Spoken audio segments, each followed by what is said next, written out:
Hey everybody, Tim here with today's Star Wars review, part 1 of season 4 of the Clone Wars.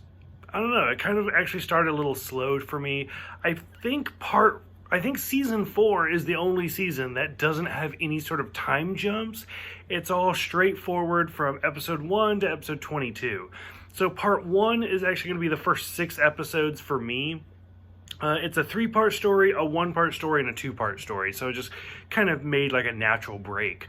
The first part story's okay. It's Water War, Gungan Attack, and Prisoners. It's not bad, but it's not great. It's the Mon Calamari and the Corrin. We do get to see Captain Akbar, which is kind of cool. I don't know. It's an underwater story. For one, their lightsabers underwater is kind of cool.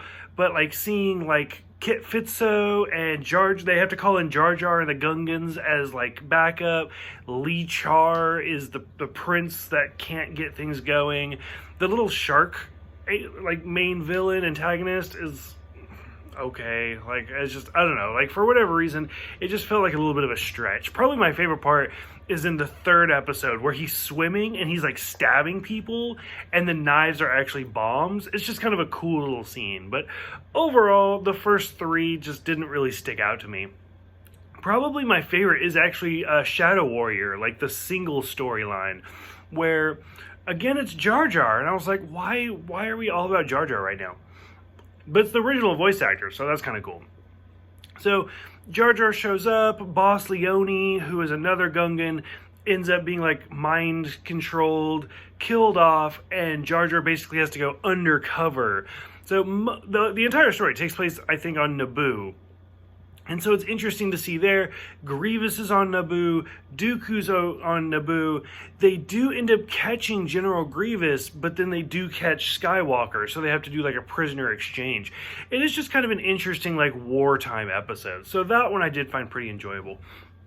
And then the last 2, Mercy Mission and Nomad Droids, I liked and I didn't at the same time, where C-3PO is the translator and the talking trees solving the riddle of water, the river, whatever.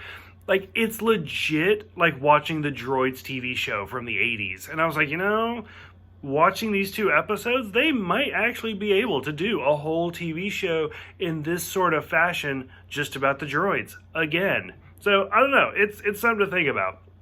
Again, I don't know about the Ewoks. I love the droids. If you didn't watch those reviews, I love the droids TV show. I thought that was great. Ewoks, not so much.